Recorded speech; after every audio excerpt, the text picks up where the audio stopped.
The first generation Audi A1 was a huge success for Audi, providing a new entry-level model to the entire brand.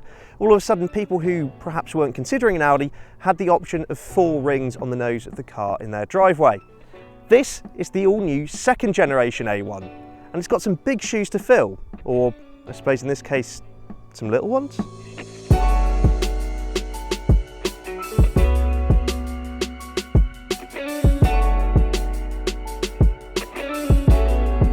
While I have no doubt that creating an all-new A1 was something of a difficult second album, I think designers have hit the nail right on the head. I mean, I really love its chiselled looks, like it's been milled out of this solid block of metal.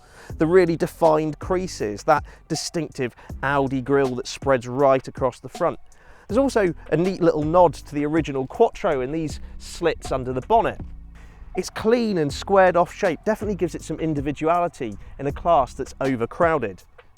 This particular car is an S-line model, so it receives some sportier trinkets and reworked facades.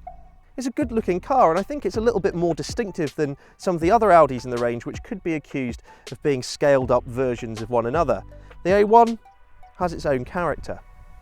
Design is a really big part of this image-conscious supermini, so now is probably a good point to mention that whilst you can have one for £18,670, this specific car costs just under £27,500. That's largely due to its specification and Audi's quite costly options list. These really smart alloy wheels look great, but they are £750, and the Arrow Grey Pearl Effect paint, £575. Factor in things like this A1's chosen drivetrain and the tech pack, which we'll go into in a moment, and it all starts to add up. Putting a pin in price for a moment, this particular A1 is powered by a 1 litre 3-cylinder turbocharged engine.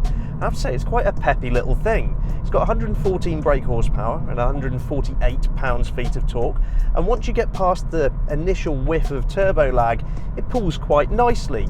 It's not the fastest thing in the world, 0 to 62 is about 9.4 seconds, but around town it's certainly got some get up and go.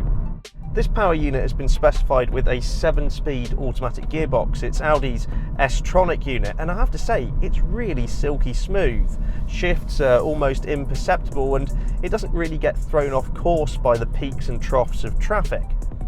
I mean, sure, if you push the gear lever over into its manual selection mode and start plucking cogs yourself, it can be a little bit hesitant on upshifts, but leave it in automatic and it contributes to this little car feeling like a much bigger car. And by that I mean there's a great air of refinement to it. Other than a bit of road noise at higher speeds, the cabin is quite a tranquil place. It's well insulated from the world around it.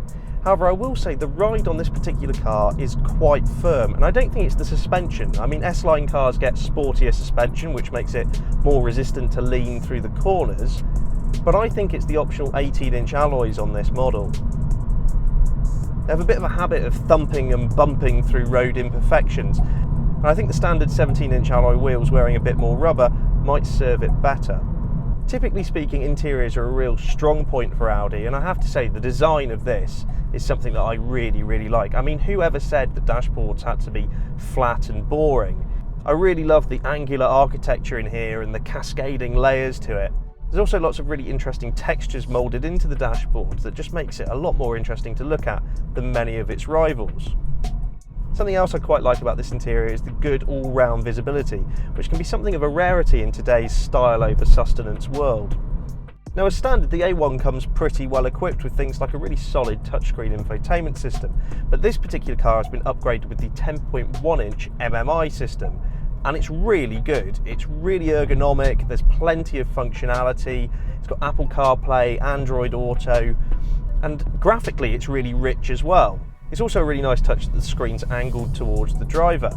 Now, this has been upgraded as part of the technology package, something that will set you back just under £1,700 in this car. For your money, you don't only get the larger touchscreen display and a wireless phone charger, you also get Audi's excellent Virtual Cockpit Display, something that's more familiar with something than an A8 than an A1. This beautiful satellite imagery is overlaid onto the instrument binnacle and allows you to customise various modules to tailor the instrumentation to exactly what you want. It might be part of a costly option package, but I think it really elevates the interior as a whole. That's something that competitors don't have.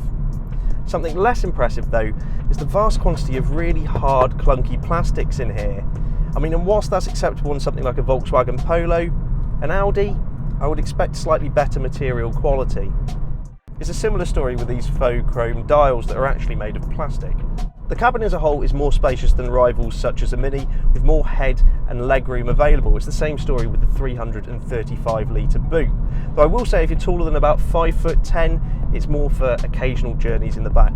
But generally speaking, this is fine for children, and there's lots of ISOFIX points around. The A1 isn't the most enthralling B-segment hatchback to drive, but there is a real sense of stability and ample torque from that engine, meaning it never feels underpowered. There's plenty of grip, and the steering, while not bristling with feel, is nice and precise. In S-Line cars, you can actually select this Drive Select mode here to tailor the steering weighting and throttle responsiveness, which is quite a nice option to have when you don't want the lightweight city steering on more open country roads. This all-new Audi A1 is a really good all-round package, particularly if you're a fashion-conscious young family. It ticks a lot of boxes in terms of design, but do be wary of equipment and trim levels because things escalate quickly. But tick the right option boxes and take a look at the A1's attractive finance deals, and you might find yourself with a strong little hatchback. Head to YesAuto.com for the latest car news and reviews, and don't forget to check us out on social media. We're in all the usual places such as Facebook, Twitter and Instagram. Simply search for YesAuto.